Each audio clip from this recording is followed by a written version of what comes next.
With the way things are at the moment, you might be tempted to escape or seek out more fantasy.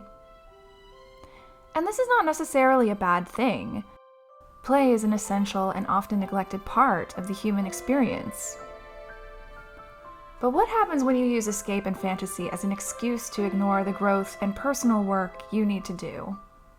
What happens when you use it to justify why it's okay to hurt people? I've seen this happen a lot, especially from white people in the costuming community, and I want to explore how fantasy can be dangerous for those of us who have the ability to escape.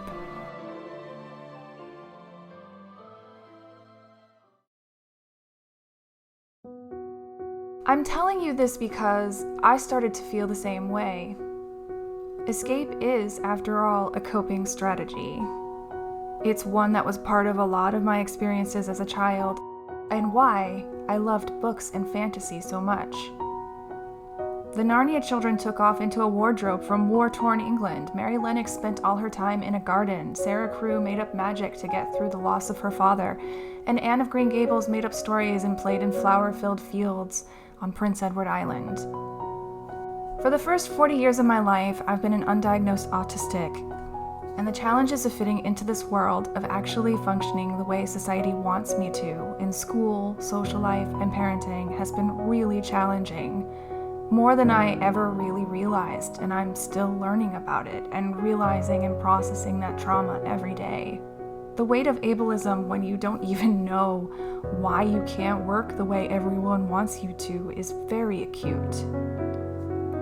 So naturally, my way of dealing with everything was to seek out characters like myself who didn't have their parents, who were quirky, misunderstood, and who were able to gain the system somehow. And I loved these books. I read them every day, often the same passages, and I would dress like them. I would cut up my dress-up clothes and assemble them into historical ones. I wanted to be Mary Lennox. I wanted to be Sarah Crewe. I wanted to be Anne of Green Gables. A lot of these feelings have revisited me lately as we all deal with a pandemic where the future is uncertain, where I realize I'm autistic and ADHD, and a lot of the things that I thought I would someday be able to quote-unquote fix about myself are not really so much about me being wrong, but more so about how the world views me and my needs as wrong. And I'm left with this feeling of not really having much power to change many things. And a big part of me is burnt out. I'm burnt out from sensory burnout as an autistic. I'm burnt out from parenting in a patriarchal system where the bulk of the parenting stress has fallen on my disabled shoulders for far too long. I'm burnt out from the generational trauma of being Jewish and tirelessly trying to break the destructive cycles of my family. And I'm burnt out from the challenges of pandemic, making it so much harder to have a support network, although that has always been hard. And because of all of this, I found myself in need of escape and play and something nice to look forward to. And I came up with this idea to make an Edwardian outfit, but I was going to do it on a budget, so I wouldn't have to use too much energy. I wouldn't have to put in too much emotional labor, and I could just have something nice and pretty. And then I thought, I know, why don't I revisit a favorite character of mine from my childhood? So I chose Anne Shirley. We know L.M. Montgomery's actual life was not actually great. Anne was kind of her way of giving the world a pristine, wonderful story where a girl got everything she ever wanted. It was a promise of something wonderful and beautiful in a time when being a woman and being neurodivergent were really challenging. Theories have surfaced that L.M. Montgomery was neurodivergent, and I definitely think that the character of Anne is autistic-coded. It's probably why I was so drawn to her and Mary and Sarah and the Narnia children to begin with. But why is this fantasy, and many like it, of girls who end up with everything they dreamed of dangerous? And how does this relate to the historical costuming community? I started this project out by taking more of a break from Instagram, where there seems to be a never-ending series of incidents and somehow people just keep making really insensitive choices. I thought taking a break would give me time to rest, and in some ways it did, But then a whole discussion about anti-Semitism surfaced, and as a Jew, I couldn't just ignore it. I tried. I literally tried. But when something blows up, it's everywhere. I think it's really important to remember this if you aren't marginalized, because marginalized people experience these blow-ups very differently. It's not just an inconvenience. It's literally forced reliving of trauma. And watching people come out in droves to defend, not you, they defend the person who hurt you. And the more marginalized you are, the more intersections, the more frequently this happens. So here I was thinking I could make this Edwardian outfit in a bubble. And one day I realized that Anne can be a dangerous fantasy because on the surface, escaping can be so attractive. It can feel like something we want so badly when someone like me doesn't, function right.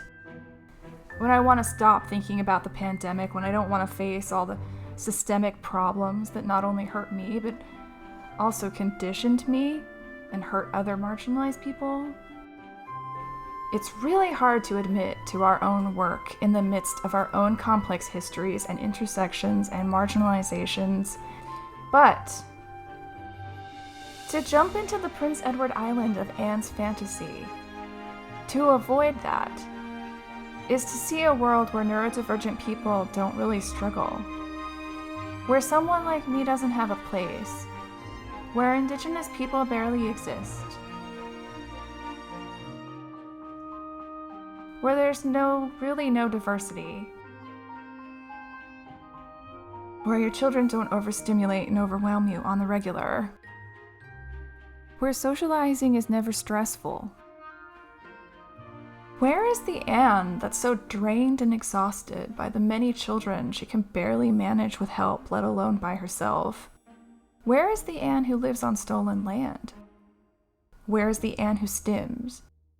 And for that matter, where is the Ellen Montgomery whose depressed Presbyterian husband likely participated in furthering the colonization of Canadian land, who likely wouldn't have liked me as a Jew so much? And is it dangerous to provide us a fantasy where none of that exists? Because in some ways, I think these books of my childhood did me a huge disservice. Fantasy isn't just perfect, if that's even what people in the costuming community or anywhere are aiming for, because how is a world that isn't inclusive perfect? How is that a dream? I think part of this is because a lot of us grew up with people that we loved reading us these stories at bedtime. In fact, I just recently listened to Anne of Ingleside. Someone's grandmother recorded the entire thing on YouTube. And the way that she said it was so sweet. But the things she was talking about really made me pause. So we need to think critically about these stories that we have so much nostalgia for. Because we're probably remembering them very differently. One of the biggest issues is that all those girls were white, cis, and Christian. And all they provided me was a fantasy for whiteness, and one that's actually very centered around, quote-unquote, learning to be neurotypical. Mary Lennox was transformed into a more flexible and less sour person due to her special interest and gained friends. She even helped a physically disabled child to walk, as if gardening and good meals and happiness somehow fixes everything, including disability. Sarah Crew loses her fortune and has to work without any of her special interests or support needs, but makes it work anyways and doesn't have any meltdowns, keeps herself perfectly polished and speaks perfectly, and in the end, her patience pays off when a person of color helps her to be free. The Narnia children make themselves kings and queens of a fantasy world. They go in and become white saviors. Anne was only ever a charming autistic. She didn't openly stim or melt down in public. We never really saw her struggle with her children or get overwhelmed by their sensory input. If you don't see the issues with all of this, then your fantasy has been problematic from the start. So while I do think it's okay to play and have some fantasy, I'm just asking that we think critically about what our fantasies are exactly. and who is missing from them, and why that is. So once again, just like with my Regency gown, I face a dilemma of making an outfit for a fantasy I no longer have. I had to truly step into this fantasy and then look at it critically to realize that it's no longer what I want. This book that spans the 1870s to the 1930s is frozen in time, but I'm not. We aren't. And that means that the moment that you make a choice to make something, the moment you go to certain places to wear it, the moment you plan an event, you bring it into the present, and you have impact now. So now the big question becomes, why on earth do I still want to wear this? That's a really good question. I don't really fully have the answer. I think the answer is because I want to create the Anne I wish Anne had been, and who she could have been. And if I go to events, I want them to reflect the world I wish had existed back then. And while I realize it will probably be a long time before they actually do, I don't want to run away into the flowers instead of critically thinking about and doing the work I need to do to grow into a more inclusive person myself. I want to create the kind of Anne who knew what was going on. The Anne who recognized that her Christian upbringing was flawed and actively worked to end the residential schools. The Anne who faced and claimed her disability and told her family to stop calling her strange. The Anne who knew her privilege and worked to give back to marginalized communities.